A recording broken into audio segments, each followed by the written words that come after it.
비례식과 비례배분 개념 정리 시간입니다. 1학기 때 배운 비와 비율의 연장 단원이에요. 제가 학교 다닐 때는 같이 배웠던 것 같은데 비례식이 없어서 조금 이상하다고 했더니 2학기에 나왔네요. 그래서 1학기 때 배운 비와 비율을 다시 한번 복습을 하고 넘어가도록 합시다. 비는 견줄 비라고 했죠. 비교할 때 비자고, 이해를 나눗셈의 또 다른 표현이라고 이해를 해달라고 했습니다. 비율은 분수나 소수로 표현한 것을 비율이라고 하고, 이 비율에다가 곱하기 100을 한 게 백분율이라고 부릅니다. 우리는 퍼센트라고 부르고 뒤에 퍼센트 기호를 표시합니다. 1대2는 1 나누기 2하고 같아요. 그래서 2분의 1이 되는 거고 2분의 1을 소수로 바꾸면 0.5가 되죠. 이 비를 분수나 소수로 바꾸면 이게 비율이 되는 겁니다. 10%란 말은 나누는 값이 100이라는 거예요. 100분의 10인 거고 10분의 1이죠. 10분의 1은 0.1이고 0.1에다가 100을 곱한 게 10%가 되는 거예요. 그래서 10%를 다시 분수로도 바꿀 수 있어야 되고 분수를 다시 백분율로도 바꿀 수 있어야 됩니다. 이번 시간에는 비례식이 나옵니다. 견줄 비의 규칙 내의 방식식, 비의 규칙을 나타낸 식이라는 겁니다. 그래서 풀어쓰면 비율이 같은 두 개의 비를 나타낸 식, 이 얘기는 좀 이따가 하고 용어가 새로운 게 나와서 용어부터 먼저 정리를 하죠. 1학기 때는 양을 기준으로 했기 때문에 앞에 있는 부분을 비교하는 양, 뒤에 있는 부분을 기준양이라고 표현을 했는데 위치에 따라서는 앞에 있는 것을 전항, 뒤에 있는 것을 후항이라고 부릅니다. 앞전자입니다. 앞전자. 그리고 뒤후. 앞에 있는 항, 뒤에 있는 항. 그렇게 부릅니다. 위치에 따라서. 1학기 때 비와 비율에서는 양을 기준으로 앞에 것을 비교하는 양, 뒤에 것을 기준양이라고 했다면 2학기 때는 비례식을 배워야 하기 때문에 위치가 중요해요. 그래서 앞을 전항, 뒤를 후항이라고 합니다. 문제에서 전항이랑 후항이라는 용어가 나오기 때문에 용어를 모르면 못 풀죠. 뭘 의미하는지만 이해하면 됩니다. 앞에 있는 것을 전항, 뒤에 있는 것을 후항 이렇게 부릅니다. 앞전자, 뒤후자. 앞에 있는 게 전항, 뒤에 있는 게 후항. 이렇게 정리하면 되겠죠. 비례식이 왜 나왔는지에 대해서 알아보기 위해서 비의 성질을 한번 살펴볼 필요가 있습니다. 비의 전항과 후항에 0이 아닌 같은 수를 곱하거나 나누어도 같아진다는 겁니다. 그리고 비의 전항과 후항에 0이 아닌 수를 더하거나 빼면 같아지는 게 아니라 같아질 수도 있고 달라질 수도 있습니다. 그래서 우리가 외워야 될 것은 B에서 같은 수를 곱하거나 나누었을 때 같다는 성질이 있다. 그것을 꼭 기억하면 됩니다. 1대2는 2분의 1로 표시할 수가 있죠. 비율로. 0.5인 거고. 그래서 같은 수를 곱했어요. 2씩. 전항의 2를 곱하고 후항의 2를 곱했습니다. 그러면 2대4가 되죠. 2대4를 분수로 바꾸면 4분의 2고 4분의 2는 2로 약분이 되면 2분의 1이 되죠. 0.5입니다. 즉 각 항에 2를 곱하면 똑같아지는 겁니다. 똑같은 값을 곱하면 똑같아진다. 여기다 나누기 하면 1대2가 되겠죠. 그래서 같은 수를 곱하거나 같은 수를 나누어도 똑같아진다. 0은 안 돼요. 0은 0 돼버리죠. 0을 나눌 수는 없잖아요. 0이 아닌 수를 곱하거나 나누어도 같다는 성질을 가지고 있습니다.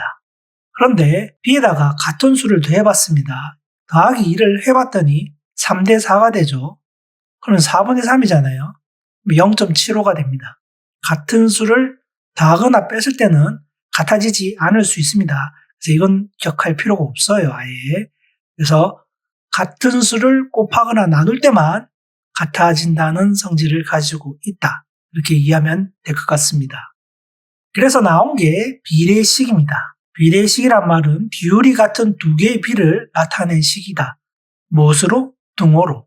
1대2랑 2대4가 같다는 거죠. 이렇게 표현하는 것을 비례식이라고 합니다. 그런데 이때 등호를 기준으로 가까이 있는 것을 내항이라고 합니다. 내항은 안내자예요. 안쪽에 있는 항을 내항. 밖에 있는 것을 외항이라고 부릅니다. 밖과 뇌자예요.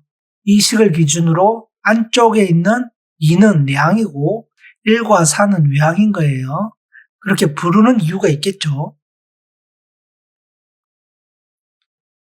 이 성질 때문에 외항, 내항이란 용어를 알려주는 겁니다. 외항의 곱과 내항의 곱이 같다. 초등학교 전체 수학 과정을 통틀어서 가장 중요한 성질입니다. 비례식이죠. 1대2는 2대4와 같죠. 외항의 곱은 뭐죠? 외항은 바깥의 거. 1과 4를 곱하면 4죠. 내항의 곱은 2와 2죠. 2 곱하기 2도 4다. 즉 외항의 곱과 내항의 곱이 같다는 겁니다. 이걸 정의한 사람이 그리스의 수학자 탈레스입니다. BC 600년대니까 지금으로부터 2500년 전에 태어나셨던 분인데 이분을 우리는 최초의 수학자, 수학의 아버지 그렇게 부릅니다. 이분이 한 일화 중에 하나가 피라미드의 높이를 구한 겁니다. 피라미드는 삼각뿔 형태로 되어 있죠. 높이가 거의 아파트 크기만큼 높은데 높이를 잴 수가 없습니다. 비스듬하니까 이만한 길이에 자가 있다고 하더라도 빗면의 길이를 구하는 거지 높이가 아니잖아요. 높이를 구할 방법이 없어요. 그래서 탈레스는 무엇을 했냐면 이 피라미드와 같은 직선에 막대기를 하나 꽂고 그림자의 길이를 구했습니다. 피라미드도 위로는 잴 수가 없지만 중심부터 그림자까지는 길이를 잴 수가 있겠죠. 땅바닥이니까. 그래서 이 길이를 구했습니다. 즉 피라미드의 높이 대 그림자의 길이는 뭐가 같다? 막대의 길이와 그림자의 길이가 같다. 즉 1대2는 2대 별표다. 모르는 높이를 알 수가 있게 되는 거죠. 그동안 계속 얘기했던 어떤 수 x, 중학교, 고등학교 가면 방정식의 기초가 되는 게 이 성질입니다. 여러분들을 많이 괴롭힐 겁니다. 어떤 수, 1차 방정식, 2차 방정식, 3차 방정식. 수학에서 x는 여러분들을 엄청 괴롭힐 문자 중에 하나예요.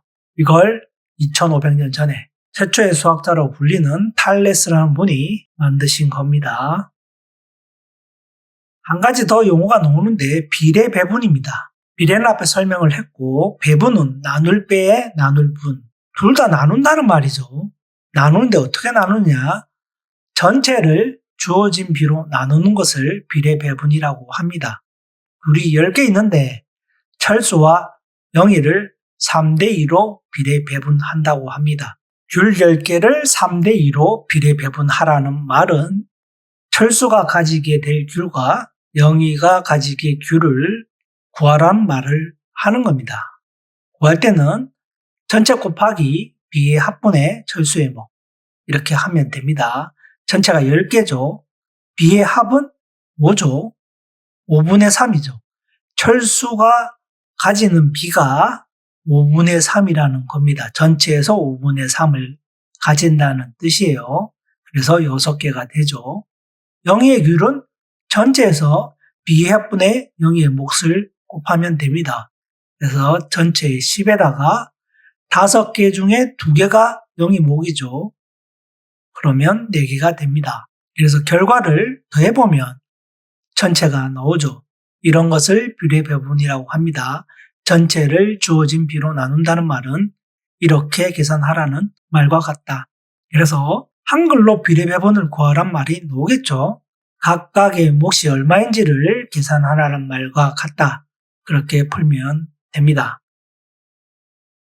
비례식은 중고등학교 가서 배울 방정식의 기초 지식 중에 한 가지이기도 하지만 일상생활에서 사칙 연산 다음으로 많이 쓰는 게 비례식일 거예요.